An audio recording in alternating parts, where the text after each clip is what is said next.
वो चाह नहीं रहा पर कोई जीव कट जाता है, इसे कहते हैं अनजाने का पाप। तो ये जो अनजाने का पाप है, ये स्वप्न आदि में नष्ट हो जाता है। जैसे स्वप्न में भयानक आपको पीड़ा दी जा रही, आप भयानक दर्द से युक्त हैं और जगह तो कुछ नहीं, वो अनजाने के पाप स्वप्न में भोगने। लेकिन जानकर जो हमसे पाप हुए उनको फिर शरीर का दंड भोगना पड़ता है, फिर शारीरिक दंड से उसे भोगना पड़ता है। तो अनजाने में हमसे पाप तो जो होते हैं वो स्वप्न में सूक्ष्म शरीर के द्वारा भोग लिए जाते हैं, और जाने में जो पाप होते हैं वो स्थूल शरीर को भोगना पड़ता है। तो अनजानापन हम ऐसा नहीं कह सकते कि जो प्रगट में जानबूझकर पाप कर रहे हैं उन्हें अनजाना कह सकते हैं। अनजाना वही जिसे हमें पता नहीं है और अचानक घटना घट जाती है। हम गाड़ी से जा रहे हैं, कोई जानवर आया और लड़ करके मर गया, अब वो कंट्रोल गाड़ी करते करते वो मर गया, अब उस हमें पता थोड़ी था कि वो आ जाएगा, तो वो अनजाने का पाप है। लेकिन जानबूझकर गाय बैठी हुई है और हमने गाड़ी चढ़ा दी, ये जानबूझ करके पाप है। तो इसको आप देख लीजिए, अनजाने का पाप स्वप्न में नष्ट हो जाता है, और जानबूझकर जो पाप किया जाता है शारीरिक दंड के द्वारा फिर पवित्र। तो इस जीवन में ऐसा क्या करें कि आप जैसे महात्मा अगले जन्म में बन जाएं हम?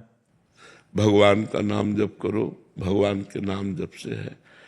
पूर्व जन्म में हम कहीं ना कहीं भजन करने वाले ही थे, तभी हमें बचपन से भजन मार्ग में लगा दिया गया।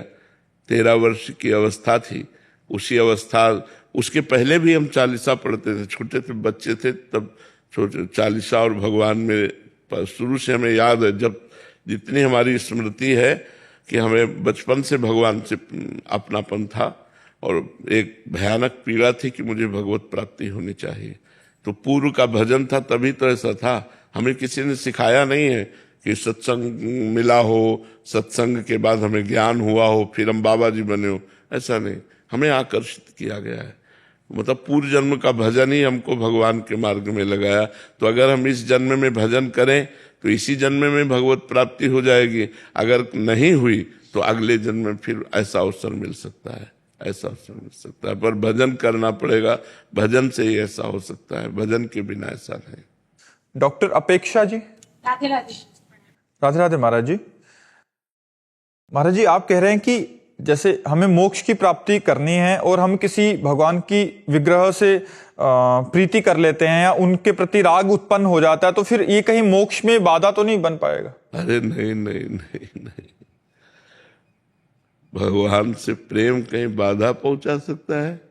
अरे मोक्ष प्राप्त ही भगवान की कृपा से होता है, बिना भगवान से प्रेम किए मोक्ष प्राप्त हो ही नहीं सकता है। वही भगवान गुरुदेव हैं। देखो, मोक्ष मूलम गुरु कृपा, ध्यान मूलम गुरु मूर्ति, पूजा मूलम गुरु पदम, मंत्र मूलम गुरु वाक्यम, मोक्ष मूलम गुरु कृपा। हरि कृपा ही तो मोक्ष प्रदान करती है। तो भगवान से प्रेम, भगवान के विग्रह से, नाम से प्रेम, धाम से प्रेम, यही तो मोक्ष प्रदान करता है। या शुद्ध ब्रह्म ज्ञान हो जाए तो मोक्ष प्राप्त हो, या हरि की कृपा से मोक्ष प्राप्त हो। अगर मोक्ष की अभिलाषा रखकर भगवान का भजन किया जाए तो भगवान मोक्ष प्रदान कर देते हैं। लेकिन जहाँ भगवान का भजन शुद्ध रूप से होता है तो प्रेम की अभिलाषा जग जाती है, मोक्ष की चाह मिट जाती है, और लगता है ऐसे सुंदर भगवान से प्रेम करें, ऐसे कृपालु भगवान से प्रेम करें। तो फिर हृदय प्रेम की तरह जब बढ़ता है तो फिर मोक्ष मार्ग बंद हो जाता है, और वो भगवान के दिव्य धाम में जाकर भगवान के साथ रहता है, भगवान की दिव्य लीलाओं में सम्मिलित हो जाता है। प्रांजल पांडे जी। राधे राधे महाराज जी। महाराज जी, मैं एक विद्यार्थी हूं, तो मुझे क्या सरस्वती जी का नाम जप करना चाहिए, गायत्री जी का, हनुमान जी का, या शिव जी का? क्योंकि उनके नाम में मुझे ज्यादा प्रीति है। किसका है? यज्ञोपवीत हो गया है? हाँ, तो गायत्री अनुष्ठान करो, प्रातः काल अर्घ देते हो सूर्य को? कभी कभी नहीं, नई अवस्था है, प्रातः काल उठो, स्नान करो, आधा घंटे व्यायाम करो, और इसके बाद भगवान सूर्य को अर्घ देते हुए गायत्री अनुष्ठान करो, गायत्री मंत्र जप करो। मान लो नात्रिकाल संध्या सही तो 2 काल की संध्या तो कर ही लो, प्रातः काल और शाम की, फिर देखो ज्ञान प्रकट होता है कि नहीं। नहीं, हाँ, गायत्री जप करो और बीच बीच में नाम जप करो। गायत्री जप पवित्र अवस्था में होता है, स्नान आदि करके, और शेष समय भगवान का नाम जप करो जो नाम प्रिय हो। स्वामी करुणानंद जी, रामकृष्ण मठ प्रयागराज। महाराज जी प्रणाम। महाराज जी, मैं रामकृष्ण मठ प्रयागराज से हूँ। रामकृष्ण मिशन में सेवा कार्य साधना का एक अंग है। महाराज जी, इस सेवा कार्य के बीच अनवरत भगवत चिंतन बना रहे, इसके लिए हमें क्या प्रयास करना चाहिए? पहला तो लक्ष्य बनना चाहिए कि मुझे इसी जन्म में भगवत साक्षात्कार करना है। जब लक्ष्य बन जाता है तो उसमें दृढ़ता होती है। दूसरा, हमारा आहार पवित्र होना चाहिए। तीसरा, हमारा विचार पवित्र होना चाहिए। चौथा, निरंतर नाम जप चलना चाहिए। पांचवा, किसी महापुरुष की वाणी का नित्य स्वाध्याय होना चाहिए। श्री रामकृष्ण परमहंस जी हैं या विवेकानंद जी हैं, इन्हीं की वाणी का नित्य स्वाध्याय होना चाहिए।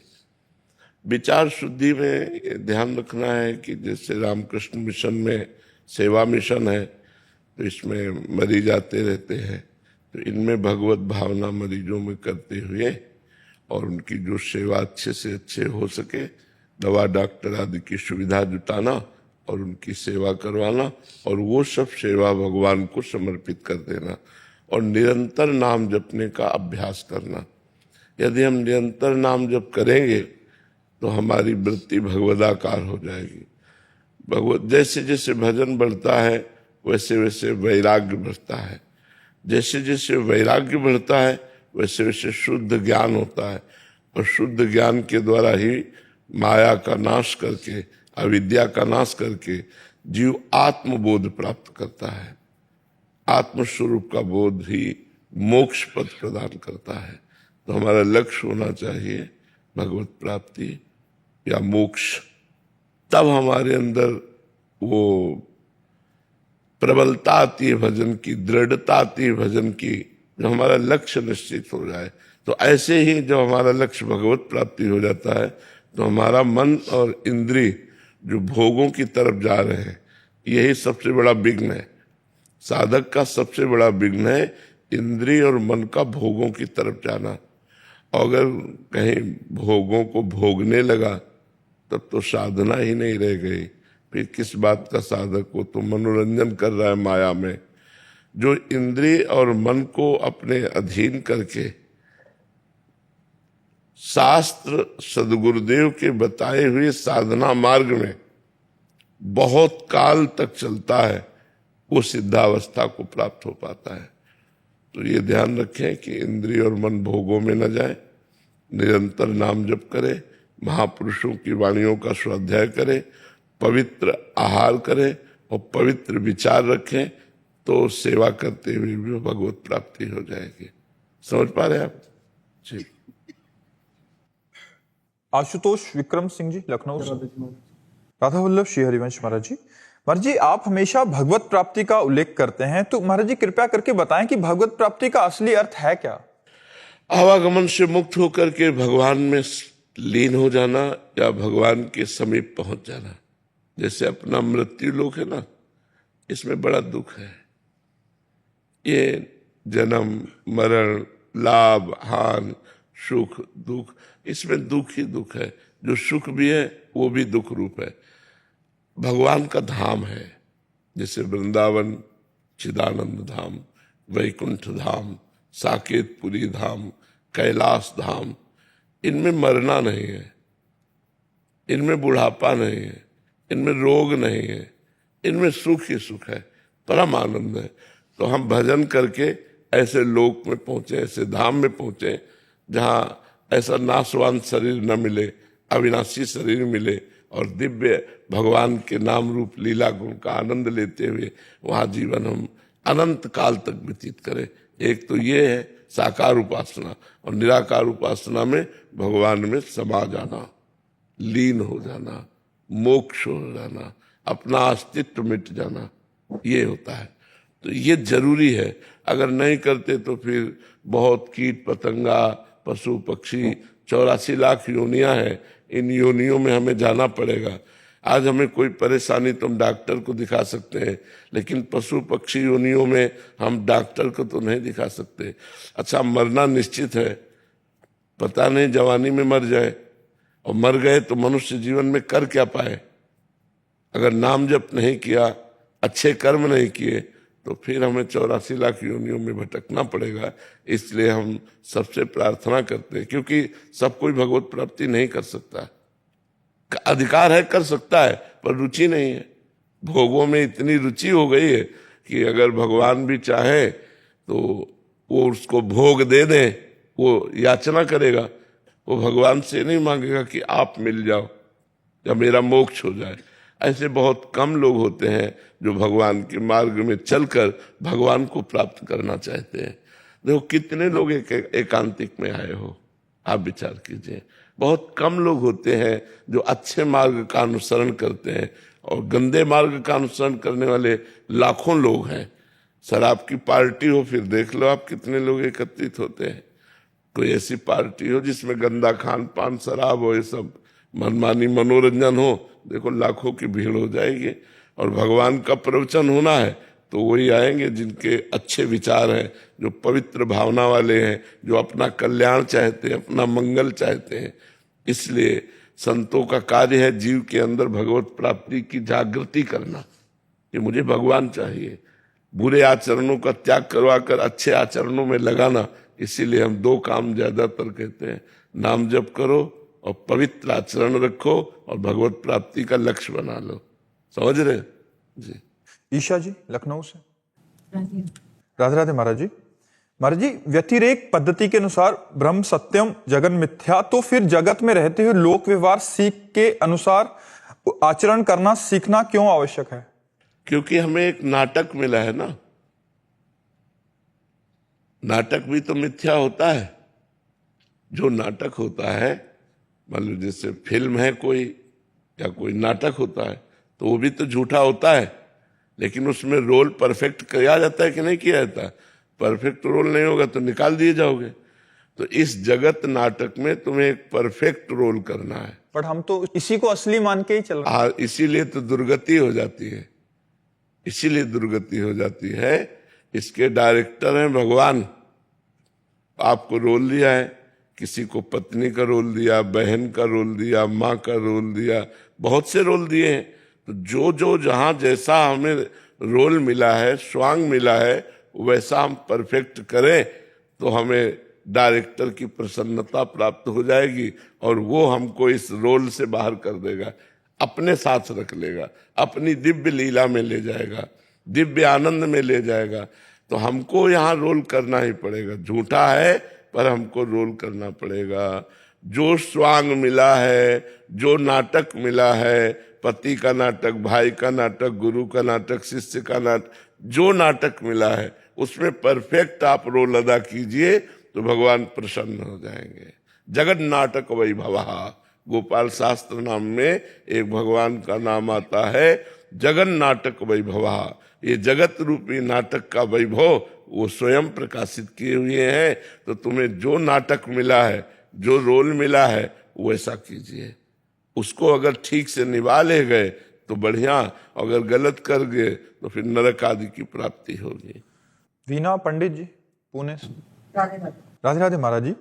महाराज जी, घर में के मंदिर में विराजमान देवी देवताओं की पूजा अर्चना करने और उन्हीं देवी देवताओं के तीर्थ स्थलों पर जाकर पूजा अर्चना करने में क्या अंतर है? भावना का अंतर है। घर की देवी जब विराजमान है तो उतनी भावना नहीं बनती जितना हम कष्ट सहकर जब वैष्णो देवी जाते हैं तप करना पड़ता है, तप उसमें होता है, कष्ट होता है।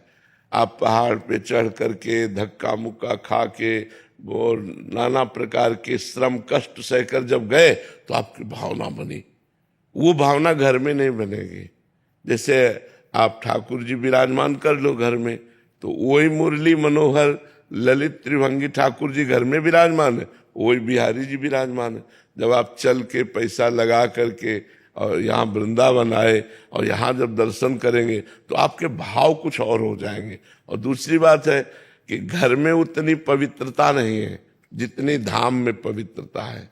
घर के ठाकुर तुम्हारे भाव के अनुसार है, और यहाँ ठाकुर जी साक्षात रूप में विराजमान है। बिहारी जी कोई मूर्तिकार की रचना नहीं, स्वयं प्रकट ठाकुर विराजमान है। तो कई कारण होते हैं जिससे हमको जाना चाहिए और दर्शन करने चाहिए। पहला कारण होता है कि हमारे शरीर के पाप नष्ट होते हैं, क्योंकि हमें कष्ट मिलता है, तप होता है हमारे द्वारा पवित्र। दूसरी, धाम आदि का वातावरण अलग है। आप अपने घर का वातावरण देखिए और हरिद्वार जाइए, वहां का वातावरण देखिए, वृंदावन का वातावरण देखिए, काशी का वातावरण देखिए। जो भगवत धाम है, जो तीर्थ है, वहां का एक भागवतिकता आपको दिखाई देगी, एक दिव्यता दिखाई देगी, हृदय में एक उल्लास होगा। एक एक कदम चलने पर बड़े भीड़ है, धक्का लग रहा है, लेकिन आपके हृदय में आनंद है। और उचक करके एक झांकी हुई तो आपको लगा आज मैंने भगवान के दर्शन कर लिए, आज ठाकुर के दर्शन कर लिए। तो अति उत्तम है अपने घर के ठाकुर के भी दर्शन करे, सेवा करे, लेकिन अवसर मिले तो तीर्थों में भी जाए, उससे महान लाभ प्राप्त होता है। एक एक कदम जो आप तीर्थ के लिए चल रहे हो, ठाकुर के दर्शन के लिए चल रहे हो, वो विशेष लाभदायक, वो विशेष पुण्यप्रद है। उससे आपका पाप नष्ट होगा, आपका मंगल होगा, आपके दुखों का नाश होगा, आपको सुख की प्राप्ति होगी। ऐसा करना चाहिए। नीरा प्रधान जी भुवनेश्वर से। जय जय श्री। महाराज जी आपके चरणों में कोटि कोटि प्रणाम। महाराज जी आपके प्रवचन, सत्संग व एकांतिक सुनकर जीवन को एक अर्थ और एक उद्देश्य मिल गया है, आपका बहुत बहुत आभार। महाराज जी एक बात आपसे जानना चाहती हूँ कि वाणी का मौन ही काफी कठिन लगता है, अगर वो थोड़ा भी कर लूं तो मन का मौन कैसे संभव है? मतलब वाणी से तो चुप है, बट अंदर तो विचार चले जा रहे हैं महाराज जी, उसको रोकने के लिए। पहली अगर ब्रेक हमारी सही लग जाए ना, तो दूसरी सही लग जाएगी। वाणी का मौन अगर सही ढंग से हम निर्वाह कर पावे, वाणी का मौन का मतलब एकदम मूक हो जाना नहीं होता है। विचार पूर्वक बोलना भी मौन के अंतर्गत ही आता है। जैसे हम भगवत चर्चा कर रहे हैं, ये मौन से बढ़कर लाभदायक है। बोधयंता परस्परम कथयन्ति च माम नित्यम तुष्यन्ति च रमन्ति च। भगवान की रूप की, लीला की, भगवान की गुण महिमा की चर्चा हम कर रहे हैं वाणी के द्वारा, तो मौन से भी पवित्र है। हम किसी से बात कर रहे हैं, उसके हित की बात कर रहे हैं, मृदु बात कर रहे हैं, उसके हृदय को शीतलता पहुंच रही, ये वाणी से, मौन से भी बढ़ करके है। हम भगवान का नाम कीर्तन कर रहे हैं, नाम जप कर रहे हैं, सत्य बोल रहे हैं, ये सब जरूरी है। वाणी है तो बोलने के लिए है, तो हमें लगता है बोलना चाहिए। राधा राधा बोलो, भगवान नाम कीर्तन बोलो, भगवत चर्चा करो, अच्छा बोलो, तो इसकी सार्थकता है। अधिकतर मौन रहे, और जब बोले तो विचार पूर्वक बोले। और इससे धीरे धीरे क्या होगा कि जो हम बोलते हैं उसका प्रभाव हमारे मन पर पड़ता है। मन धीरे धीरे जब हमारा पवित्र होने लगेगा, तो पवित्र मन शांत और स्थिर होता है, अपवित्र मन चंचल और अशांत होता है। तो धीरे धीरे एक एक इंद्रिय अगर हमारी पवित्र होती जाए तो मन हमारा पवित्र हो जाएगा, क्योंकि इंद्रियों में ही मन आसक्त है। इंद्रियां विषयों में आसक्त है, और मन इंद्रियों में आसक्त है, और बुद्धि मन में। और जब उल्टा हो जाए, बुद्धि मन को अधीन कर ले, मन इंद्रियों को अधीन कर ले, तो साधना बन जाती है। अभी उल्टा है, विषय इंद्रियों को अधीन किए हुए, इंद्रिय मन को अधीन किए हुए, मन बुद्धि को अधीन किए हुए, इसलिए हमारा मन चंचल है। धीरे धीरे हम नाम जप करें, भगवान नाम कीर्तन करें, और भगवान से प्रार्थना करें। प्रार्थना से बहुत जल्दी लाभ होता है कि हे नाथ, अगर हम मन को रोकना चाहते तो और भागता है, आप कृपा करो, आप ऐसी कृपा कर दो कि आप में मन लग जाए। तो गोस्वामी तुलसीदास जी कह रहे हैं, हरिजू मेरो मन हठ न तजे। मैं तो प्रयास करता हूं, हठीला मन विषयों में भाग जाता है। हौ हार्यो कर जतन विविध विधि, अतिशय प्रबल अजय, तुलसीदास बस होए तबे, जब प्रभु पेरक बरजय, हरि जु मेरो मन हठ न तजय। हे हरि, हमने बहुत प्रयास करके देख लिया, मेरा मन शांत और अचल नहीं हो पा रहा, इसलिए अब आप कृपा करें। इसकी डोरी आपके हाथ में है, आप इसको रोक दें, आप इसकी चंचलता को नष्ट कर दे, ये शांत और स्थिर हो जाए, आप में लग जाए, तो वाणी के मौन से और भगवान की प्रार्थना से, नाम जप, नाम कीर्तन, भगवत लीला कथा श्रवण से हमारा मन धीरे धीरे शांत होने लगता है। अनिल कुमार जैन जी, उज्जैन से। राधा राधा। महाराज जी, शुभ और अशुभ कर्म फल भुगतने की अवधि का निर्धारण पूर्व जन्म में कैसे होता है कि कोई व्यक्ति अपने अच्छे बुरे कर्म कितने समय तक भुगतेगा? इसको केवल विधाता जानते हैं, दूसरा नहीं जानता। सुनो भरत भावी प्रबल, बिलख कहो मुनिनाथ, हानि लाभ जीवन मरण जस अपजस विधिहात। तो जो हमारा प्रारब्ध भोग है वो क्या क्या है, कितने समय में कैसा है, इसे पूरा विधाता जानता है। और ये इतना ही नहीं है, गोदाम भरा हुआ है जिसे संचित कर्म कहते हैं। संचित कर्म से कुछ हिस्सा निकाला जाता है शुभ अशुभ का, जिससे शरीर की रचना होती है, उसे प्रारब्ध कर्म कहते हैं। और जो नया कर्म किया जाता है उसे क्रियमाण कर्म कहते हैं। तो गोदाम तो अभी पूरा भरा ही है। जब तक भजन बल के द्वारा, ज्ञान बल के द्वारा, तप बल के द्वारा उसको नष्ट नहीं कर दोगे, तब तक भोगना पड़ेगा बार बार जन्म, बार बार मरण। और मनुष्य योनि में ही नहीं, सुअर कुत्ता गधा न जाने किन किन योनियों में हमें जाना पड़ेगा। तो इसीलिए मनुष्य योनि की महत्ता है कि हम इस जन्म में इतना भजन करें कि हमारा संचित भस्म हो जाए और प्रारब्ध को भोग लें और क्रियमाण पवित्र अच्छे आचरण हो और भगवत समर्पित हो, तो हमें इसी जन्म में भगवत प्राप्ति हो जाए, हमारा आवागमन चक्र रुक जाए। लेकिन लोग जहाँ संसार में चकाचौंध माया की देखा तो भगवान को भूल जाते हैं और अपना मनुष्य जन्म पूरा का पूरा इसी माया में व्यतीत कर देते हैं। अब ये हो जाए, अब ऐसा हो जाए, अब ऐसा हो जाए, पूरा जीवन इसी में चला जाता है। महाराज जी, जैसे किसी का उदय 3 महीने का है, कर्म 3 महीने तक उसको परेशान करेगा, किसी का 6 महीने तो ये एक कर्म कौन सा करा हुआ, किस कारण से ये इसकी अवधि की कौन कितना भुगते है? हाँ, उसी अपराध के अनुसार है। ये अपराध के अनुसार है ना। जैसे अपराध बड़ा है, अब जैसे किसी को बुखार आया 3 दिन में ठीक हो गया, अब प्रारब्ध छोटा था निपट गया, तो ये प्रारब्ध भोग होता है। अब बड़ा प्रारब्ध है तो आजीवन भोगना पड़ेगा, छोटा प्रारब्ध है तो थोड़ा सा आया और निपट गया, चला गया। अब इसको तो ना हम जानते हैं और न कोई ज्योतिष आचार्य जानेगा, ये ब्रह्मा जी ही जानते हैं, जिन्होंने रचा है कि इसको कितने दिन, क्या कितने मिनट, कहाँ कैसा भोगना होगा, वो वही जानते हैं। मयंक तिवारी जी, राधा वल्लभ से श्री हरिवंश महाराज जी। गुरुदेव, सूरदास जी के पद में आता है कि भरोसो दृढ़ इन चरणन केरो। महाराज जी, इस पद में अत्यंत अद्भुत एवं महिमा का वर्णन किया प्रभु की, पर महाराज जी इसमें किस भरोसे की बात कर रहे हैं? वो भरोसा कैसे हो और कैसे हमारे अंदर आए? जब आन कोई ठौर नहीं और नहीं, तब भरोसा एक होता है। कहीं हमें ठौर नहीं, कोई हमारा और नहीं। भरोसो दृढ़ इन चरणन केरो, श्री वल्लभ नख चंद्र छटा बिन, सब जग माहे अंधेरो। उसी में उत्तर लिखा हुआ है। श्री वल्लभ माने वल्लभाचार्य जी के लिए वो कह रहे हैं, आचार्य गुरु के लिए कह रहे हैं, और श्री वल्लभ भगवान को भी कहते हैं। राधा वल्लभ, श्री वल्लभ। श्री वल्लभ वैसे वो आचार्य वल्लभाचार्य जी के लिए कह रहे हैं, गुरुदेव के लिए कह रहे हैं कि श्री वल्लभ नक चंद्र छटा बिन, सब जग माहे अंधेरो, भरोसो दृढ़ इन चरणन केरो। यह कलिकाल ऐसा मलिन है कि बोले इसमें और दूजा कोई साधन नहीं है जिससे हम मुक्त हो सके, माया से मुक्त हो सके। और सूरदास जी कहते हैं, सूर कहा द्विविध आंधरो, बिना मोल को छे।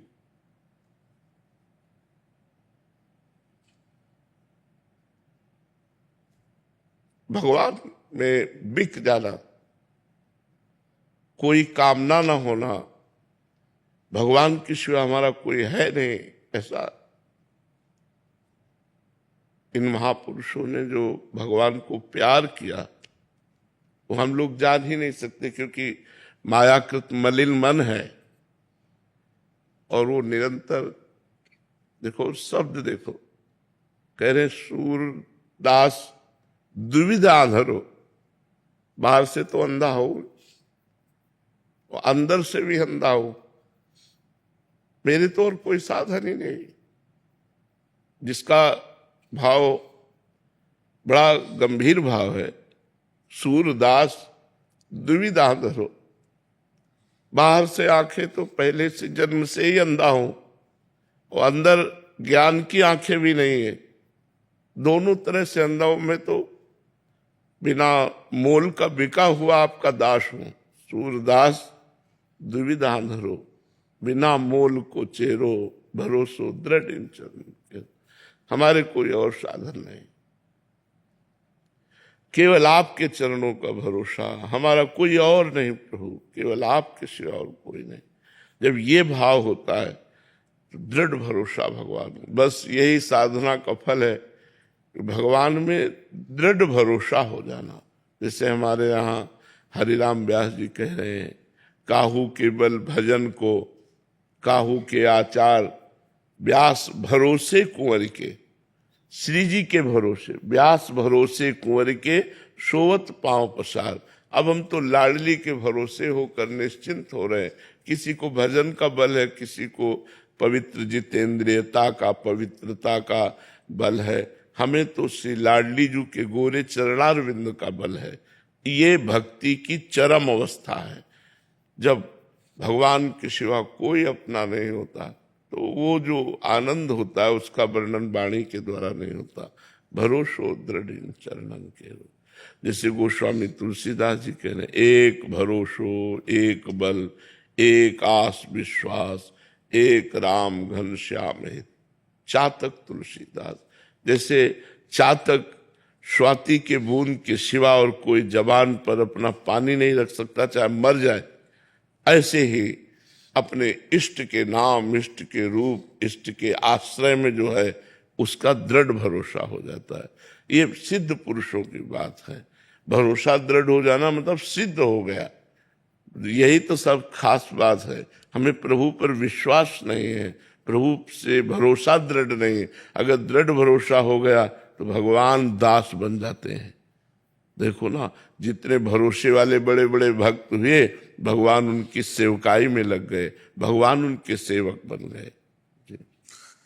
प्रेरित जी, राधे राधे महाराज जी। राधे राधे महाराज जी। महाराज जी, भगवान और देवी देवताओं का अलग अलग मान्यता मानी गई है, पर बचपन से ऐसा सुनते आए हैं कि देवताओं की भक्ति से सांसारिक सुख मिल सकते हैं, पर भगवान की भक्ति से असली आनंद की प्राप्ति होती है। पर मेरा मन एक देवी देवता के भक्ति में लगा हुआ है, ऐसे में क्या मुझे वो आनंद या उस मौज की प्राप्ति नहीं? उसी में भगवान की भावना कर लीजिए, क्योंकि कोई कण ऐसा नहीं जहां भगवान न हो। तो क्या देवी देवता में भगवान नहीं है क्या?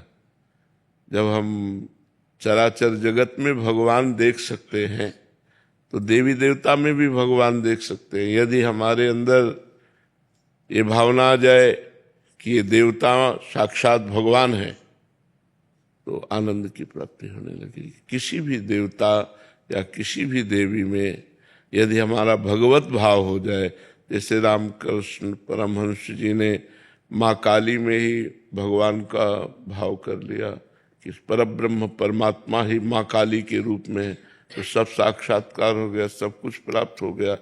ऐसे ही यदि हम किसी भी देवता में भगवान का भाव कर लेते हैं तो भगवान ही तो देवता बने हुए हैं। मूल में तो सबके भगवान ही विराजमान हैं, इसलिए वो भगवान। पर हमारी श्रद्धा भगवान में होनी चाहिए।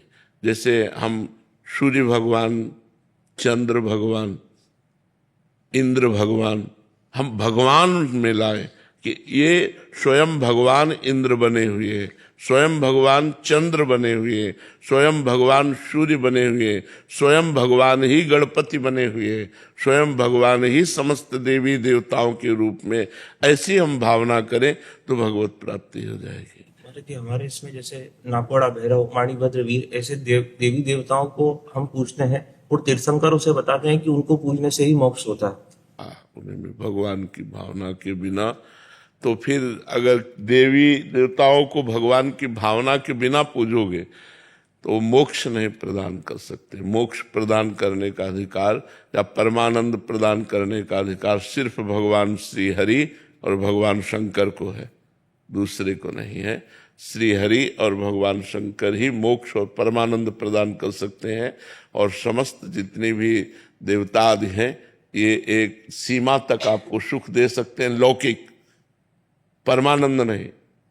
अगर उन्हीं में हम भगवान की भावना कर लें तो वो आपकी वृत्ति भगवान तक पहुंचा देंगे, जिससे परमानंद की प्राप्ति हो जाएगी।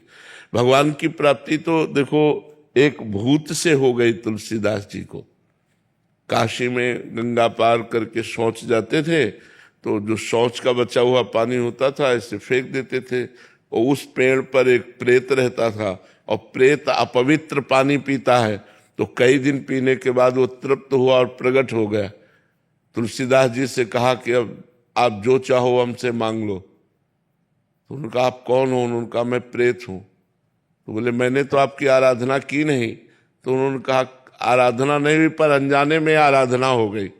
आपने जो अपवित्र पानी फेंका उससे मेरी तृप्ति हो गई, अब आप बताओ क्या? तो उनका सियाराम के दर्शन करा दो। तो कहा इतनी सामर्थ्य नहीं, हमारी इतनी सामर्थ्य नहीं है कि मैं सियाराम के दर्शन करा दूं। उपाय बता सकता हूं, उपाय से पक्का सियाराम के दर्शन हो जाएंगे। तो उनका बताओ। तो बोले तुलसी घाट में जब रामचरित्र का गायन किया जाता है, भगवान की कथा होती है, तो उस समय महावीर परम महाभागवत बजरंगबली हनुमान जी महाराज आते हैं, उनके चरण पकड़ लो, वो सियाराम जी के दर्शन करा देंगे। तो उनका हम पहचानेंगे कैसे?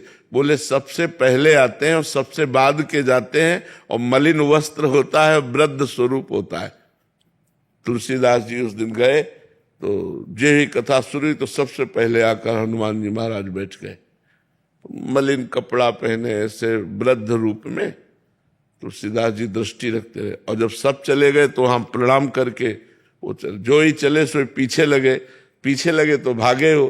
तो तुलसी घाट से लेकर संकट मोचन जो काशी के हैं वहां तक हनुमान जी भागे, तुलसीदास जी जाके चरण पकड़ लिए। उनका क्या चाहते हो? तो उनका प्रभु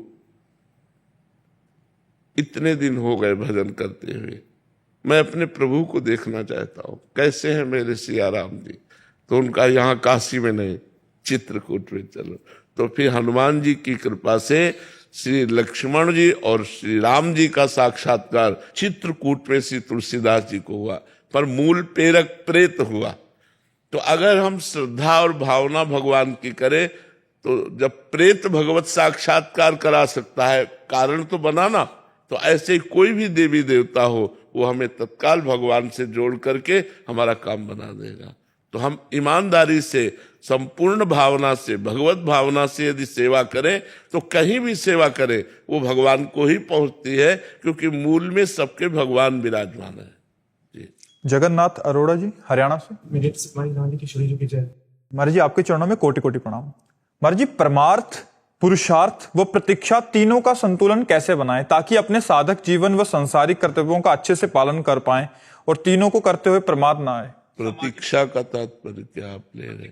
गुरुदेव जब परमार्थ की ओर लगते हैं तो लगता है कि महाराज जी आप कह रहे हैं कि जब परमार्थ की ओर देखते हैं तो फिर ऐसा लगता है कि अभी व्यवहारिक कार्य कुछ देर प्रतीक्षा कर लेते हैं ताकि फिर एकदम परमार्थ में हो, तो इसका संतुलन कैसे बनाया जा सकता है महाराज? नहीं, पूरे जीवन मन इसी तरह अटकाए रहता है कि ये काम हो जाए फिर हम भजन कर लेंगे, ये हो जाए फिर हम भजन कर लेंगे। ऐसा नहीं, पहले भजन करो फिर काम होगा। हम काम करते हुए भजन करें। जो हमारा सांसारिक कार्य है उसमें हम भजन को पीछे नहीं टालते हैं। क्यों? क्योंकि कल हम जिएंगे कि नहीं हमें भरोसा नहीं है। हमारी आयु कितनी मुझे पता नहीं है। मुझे हर श्वास भगवान का स्मरण करते रहना है। प्रतिपल परमार्थ में हमें स्थित रहना है। परमार्थ ही पुरुषार्थ है। अगर परमार्थ नहीं तो और पुरुषार्थ किस काम का? परमार्थ ही पुरुषार्थ है, और परमार्थ पुरुषार्थ करते हुए भगवान के दर्शन की प्रतीक्षा, न कि किसी काम पूरी होने की प्रतीक्षा। नहीं, किसी काम पूरी होने, सब काम ठीक है, जैसे प्रभु रख रहे हैं वैसे बहुत बढ़िया रख रहे हैं। मनुष्य जीवन इन लाभों के लिए नहीं मिला। ये कोई लाभ है आप पूरे जीवन 50 अरब कमाए और मर गए, 5 रुपया साथ जाएगा क्या? तो लाभ कहाँ मिला? हानि तो हो गई। इतना बढ़िया मनुष्य जीवन और ले जाने लायक कुछ कमाया ही नहीं। जैसे सोचो किसी देश में आपको भेजा जाए और वहां आपको सब सुविधा दे दी जाए, मकान दे दिया गया, पत्नी दे दी गई, पुत्र हो गए, रुपया पैसा मान प्रतिष्ठा सब, अब वहां से अपने देश में लौटना है, लेकिन कुछ नहीं ला सकते वहां से। तो बोलो ऐसे देश में जाना पसंद करेगा कोई जहां से हम कुछ वापस नहीं ला सकते? अपने देश कुछ ला ही नहीं सकते, ऐसे देश में रहना कोई पसंद करेगा? वो यही देश है। शरीर भी छोड़ा दिया जाता है, शरीर भी हटा दिया जाता है, कुछ अपना होता नहीं है। तो जो अपना है वो है परमार्थ। तो हमें अपने पुरुषार्थ को परमार्थ में ही लगाना चाहिए और प्रतीक्षा करनी चाहिए परमार्थ के परिणाम की प्राप्ति की, ना कि सांसारिक भोगों की, ना कि सांसारिक लाभों की। ये तो अनमांगे आगे आवेगो जो पल लागे पल को, जैसे पल के बिना प्रयास के चलती रहती हैं, ऐसे ही प्रारब्ध भोग से सुख और दुख आता रहता है। जैसे कोई दुख नहीं चाहता फिर भी दुख आता है, ऐसे सुख ना चाहे तो भी सुख आ जाएगा। इसके लिए ज्यादा प्रयास ना करे, प्रयास करे भगवत प्राप्ति के लिए, प्रयास करे परमार्थ की पूर्ति के लिए, प्रतीक्षा करे भगवान के दर्शन की, प्रतीक्षा करे भगवान की कृपा की, प्रतीक्षा करे मोक्ष की, ना कि सांसारिक भोगों की। शशि कुमार जी, मैनपुरी। राधे राधे गुरुदेव भगवान। राधे राधे महाराज जी। गुरुदेव भगवान, कृपा और शरणागति में क्या अंतर है? एक ही बात है। कृपा से शरणागति होती है और शरणागति से कृपा का परिचय होता है। भगवान की कृपा से ही शरणागति होती है और शरणागति से ही कृपा का परिचय होता है। जब हम भगवान की शरण में होते हैं तो हमें पता होता है भगवान हमें कितना दुलार कर रहे हैं, भगवान हमें कितना प्यार कर रहे हैं, भगवान की हम पर कितनी कृपा है। तो कृपा से शरणागति और शरणागति से कृपा का अनुभव होता है।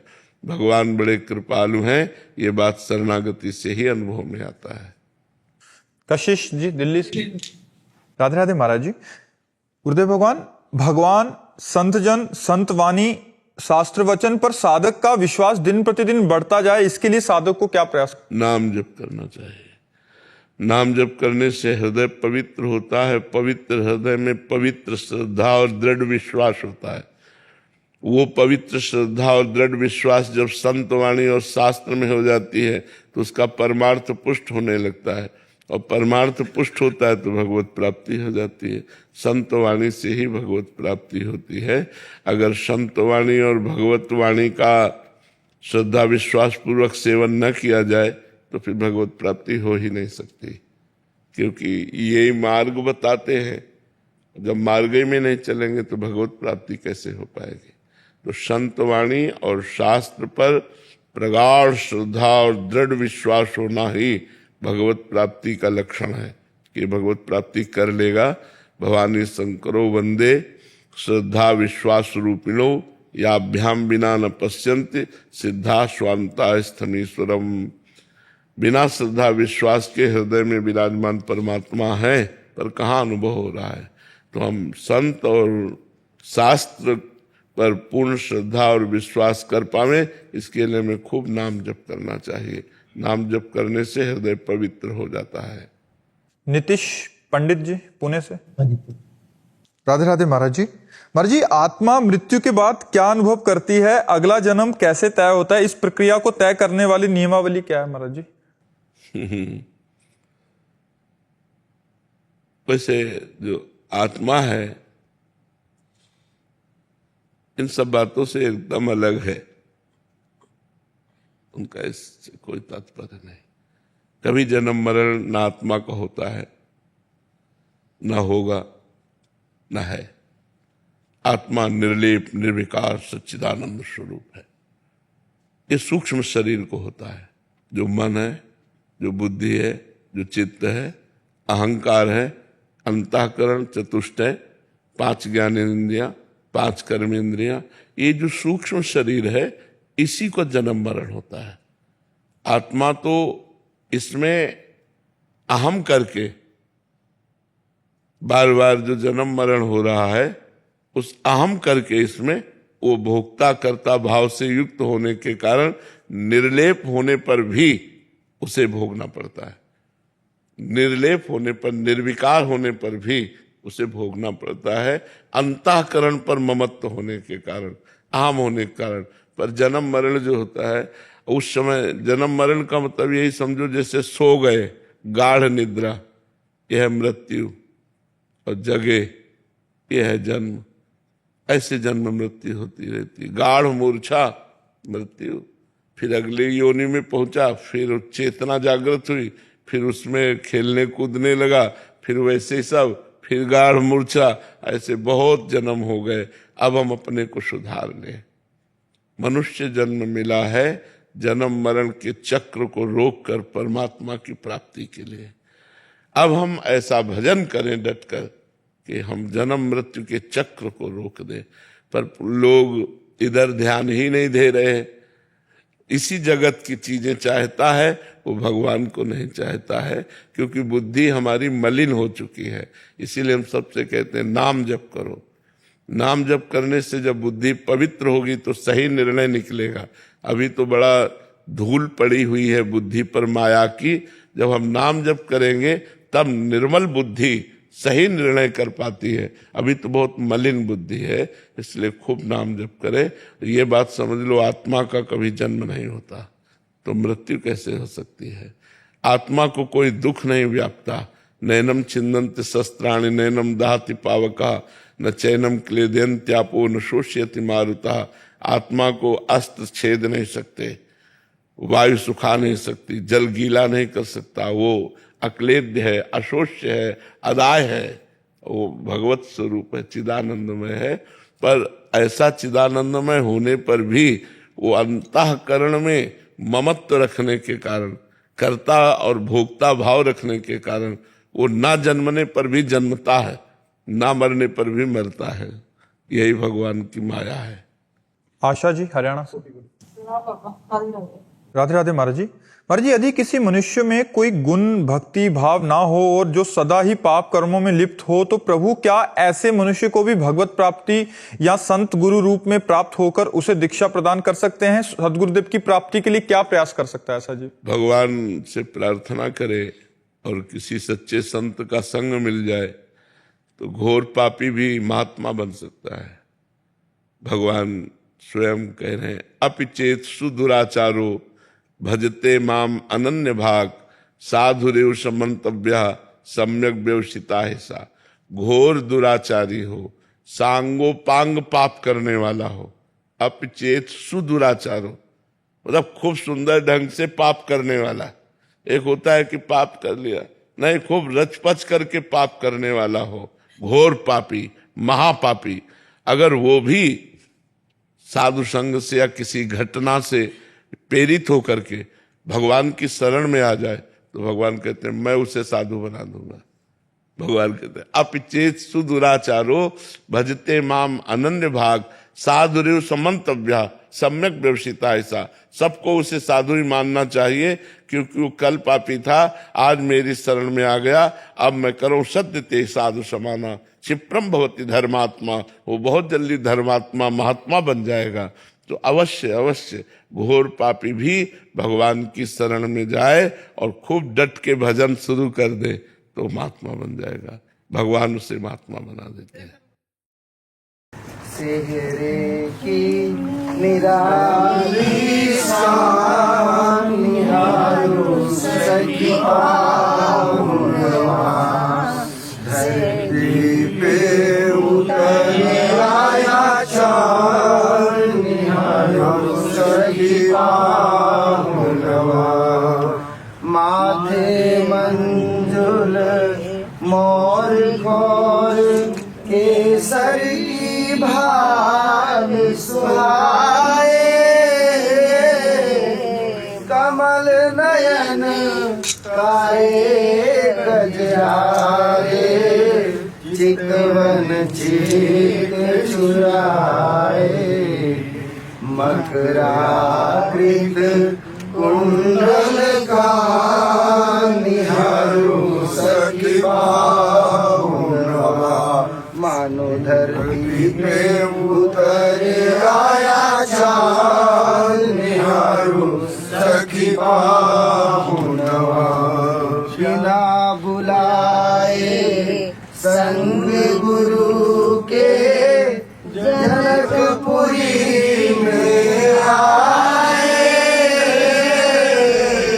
ना जाने कब नैनन के मग धीर में आए समाए बन गए मिथिला के बन गए सर्वस्व निहारो सखी बाहुनवा धरती पे उतर आया चाँद निहारो सखी बाहुनवा गात सोहे पीतांबर जनु घन दामी विराजे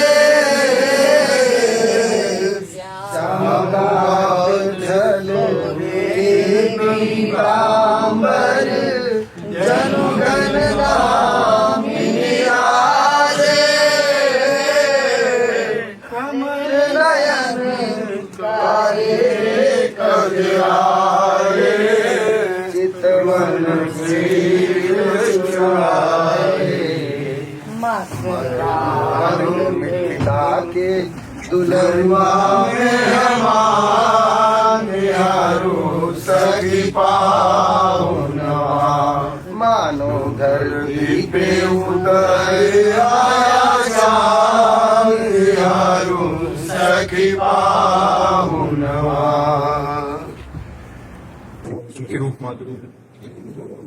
जब से आए हैं रघुवर सरकार मिथिला जब से आए हैं रघुवर सरकार मिथिला तब से उत्सव ही उत्सव लगातार मिथिला जाने कब क्या जरूरत पड़ जाएगी जाने कब क्या जरूरत पड़ जाएगी खुला रहता है हरदम बाजार मिथिला खुला रहता है हरदम बाजार मिथिला किस चीज की भी होगी जरूरत ही है किसी चीज की भी होगी जरूरत ही है पूरा करने को हरदम तैयार मिथिला पूरा करने को हरदम तैयार मिथिला सरकार मिथिला चाहे और कुछ भी लेवे अथवा देवे नहीं चाहे और कुछ लेवे अथवा देवे नहीं शांति पाने को हरदम तैयार मिथिला शांति पाने को हरदम तैयार मिथिला आए हैं रघुवर सरकार मिथिला वैसे मिथिला में पहुना जी को सब कुछ पसंद है वैसे मिथिला में पहुना जी को सब कुछ पसंद है लेकिन सबसे पसंद गाड़ी की बौछार मिथिला लेकिन सबसे पसंद गाड़ी की बौछार मिथिला से आए हैं रघुवर सरकार मिथिला याते मिथिला निवासी भी सुनाते हैं वही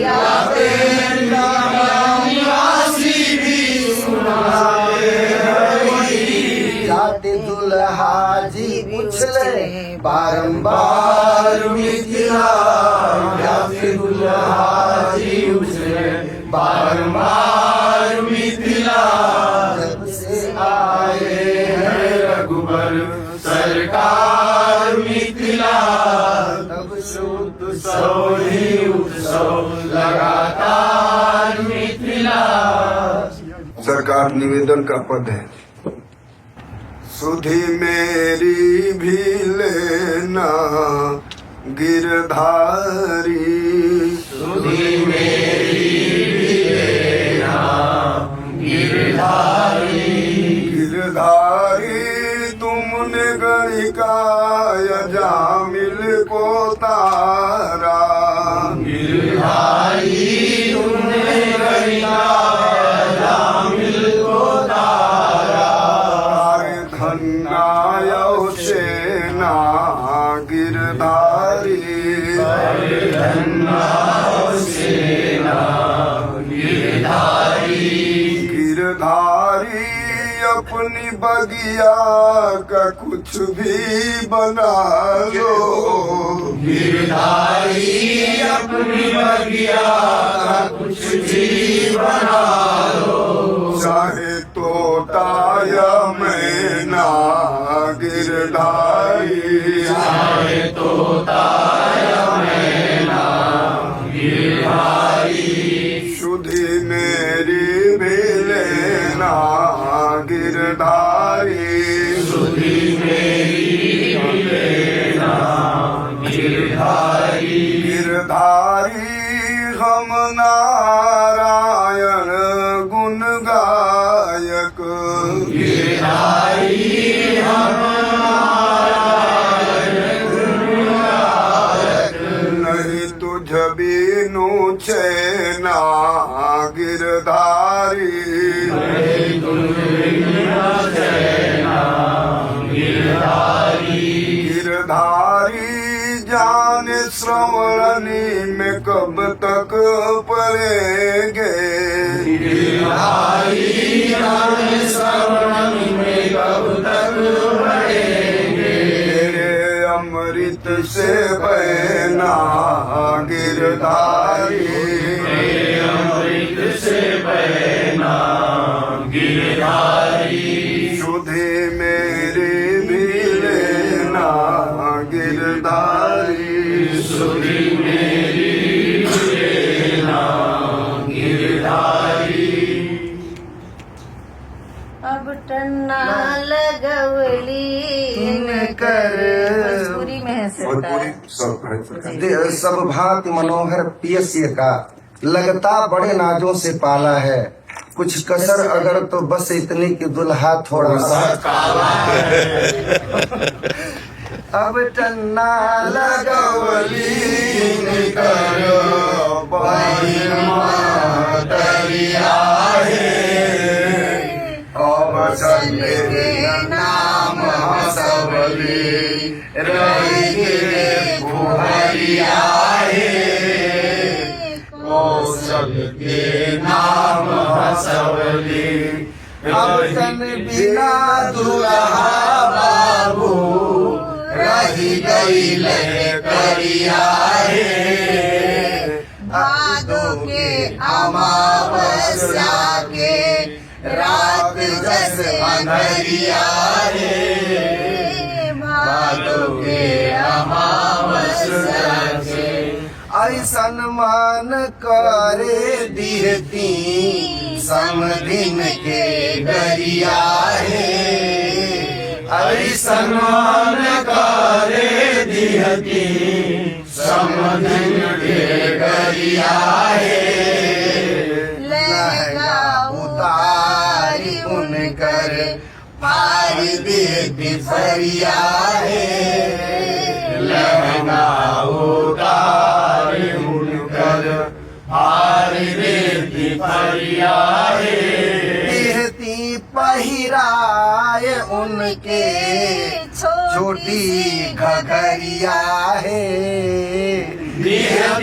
पहिराए उनके छोटी सी घघरिया है अंगना में नचैती उनके बना के बंदरिया है अंगना में नचैती उनके बना के बंदरिया है मिथिला के उबटन बाटे बड़ा चमत्कारिया है मिथिला के उबटन बाटे बड़ा चमत्कारिया है क्षण भर में हरियर हुई है दशरथ जी के हरिया है क्षण भर में हरियर हुई है दशरथ जी के हरिया है गोरी सियाजू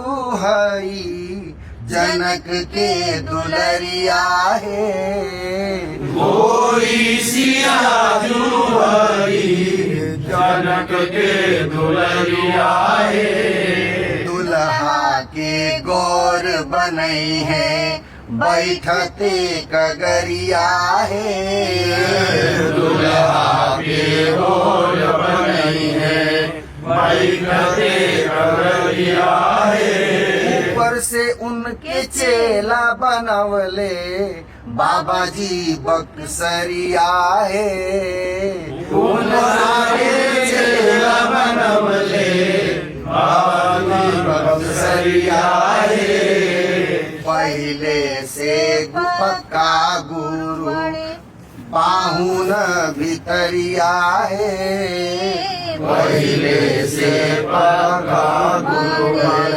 पाहुन भितरिया है नेहनिधि नारायण सुन सुन के मस्करिया है नेहनिधि नारायण सुन सुन मस्करिया है मंद मंद मुस्के कई के तिरछी नजरिया है मंद मंद मुस्के कई के तिरछी नजरिया है श्रीदुल्ला सरकार की जय आप सभी पूज्य बाबा सरकार की जय नीति पांडे जी वाराणसी से। राधे राधे महाराज जी। महाराज जी, जैसे भक्त भगवान को पुकारता है, क्या भगवान भी कभी भक्त को पुकारते हैं?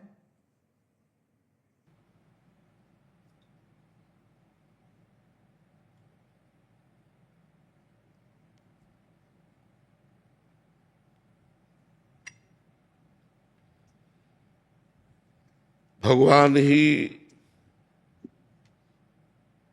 भक्ति की पुकार बनते हैं। भगवान पुकारते नहीं, भगवान ही भक्ति की पुकार बनते हैं। भक्त के हृदय में जो भगवान के प्रति भाव आता है वो भगवान ही बनते हैं। भक्त प्यार क्या कर सकता है? भगवान का प्यार ही भक्त का प्यार बनता है। भगवान की करुणा ही भक्त का हृदय बन जाती है। भगवान की प्रेरणा से ही वो यंत्रवत चेष्टा करता है। वो जो पुकारता है हा कृष्ण हा राधा, तो सही मानो हृदय में वो बैठ कर के पुकार रहे हैं, वही पुकार रहे हैं, वही भाव दे रहे हैं, वही करुणा कर रहे हैं। भक्त तो राई के समान प्यार करता है, भगवान समुद्र के समान प्यार करता है। भगवान को जब कोई अपना मान लेता है तब ये परिचय जान पाता है, नहीं तो माया का ऐसा मलिन प्रभाव है कि शरीर संबंधी रिश्ते नाते ये सब प्रिय लगते हैं और भगवान पराये लगते हैं। और जब भगवान का भजन किया जाता है, भगवान की कृपा से शुद्ध ज्ञान होता है, फिर भगवान से जब प्रेम होता है तब हृदय की दशा बदल जाती है। वो भगवान ही उसके अंदर पुकार बनते हैं। आप एक बार कृष्ण बोलेंगे, वो 1000 बार आपका चिंतन करेंगे। उनके जैसा प्रेमी है कौन?